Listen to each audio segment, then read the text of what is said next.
Yeah, I feel I've taken up enough time. And that's another dirty one. all right, yes, okay.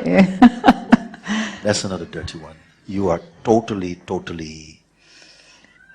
No, all right, I'll be more honest, sorry. I'm feeling uncomfortable. Yeah. Okay. I'm feeling uncomfortable, that's what's going on. Yes. I'm a bit panicked. The discomfort comes because you are beginning to recognize a little bit some gremlins.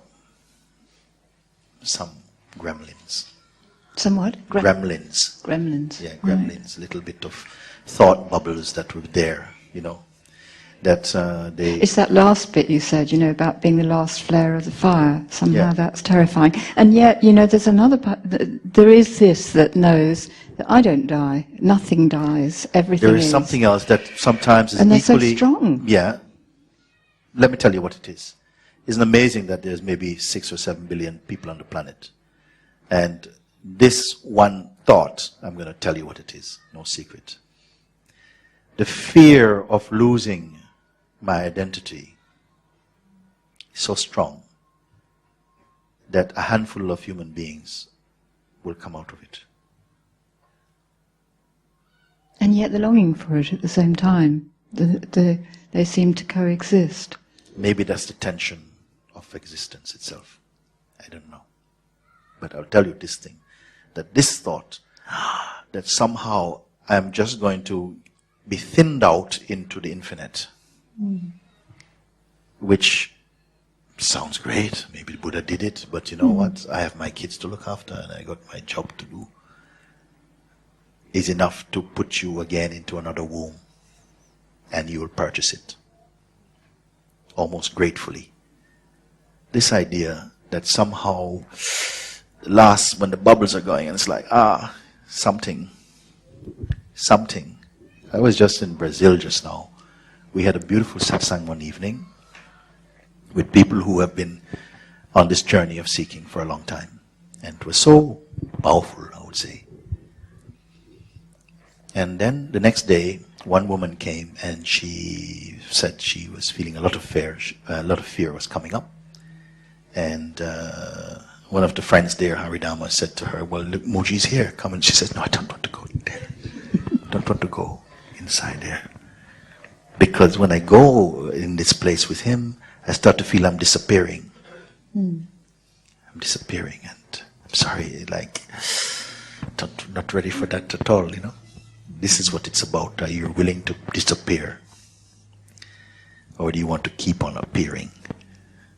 Or it's more comfortable looking over the gate, not actually going through it. Is it? Is it? Because of thoughts like that, you have been bearing unbearable discomfort in the idea that over there, at least I am here. Maybe over there I'm not. But I as separation, I'm not. The mind will create such intense delusion that even when you are sitting with maybe a being who is free, you still won't believe it, you see. You think, yeah, but maybe he's not really completely free. Maybe that's why we can see him, because in my mind, if you're free, you're gone.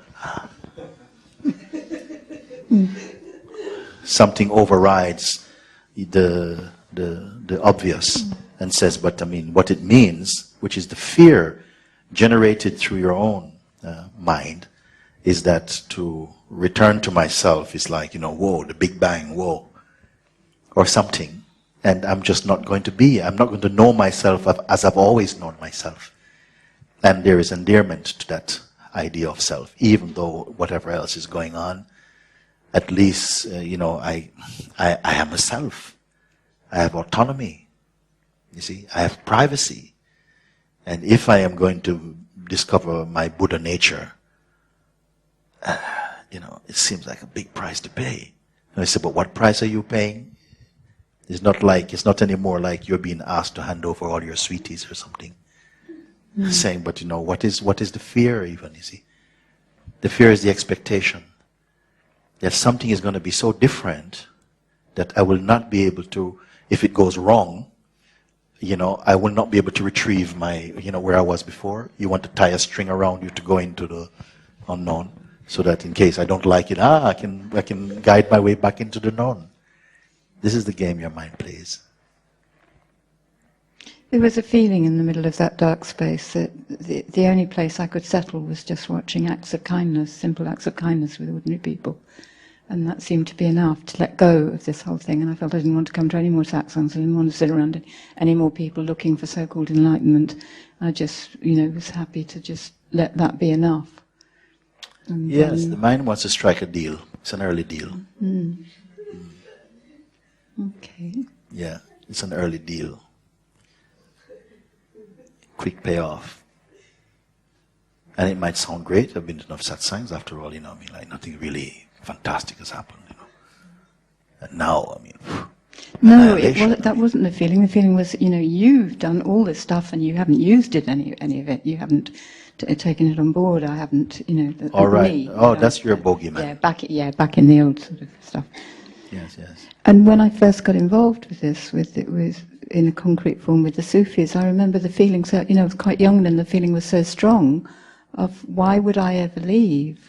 Why would I ever leave? And I can remember some feeling like that when I was a child. All your talk is based upon yourself as a particular identity. Okay.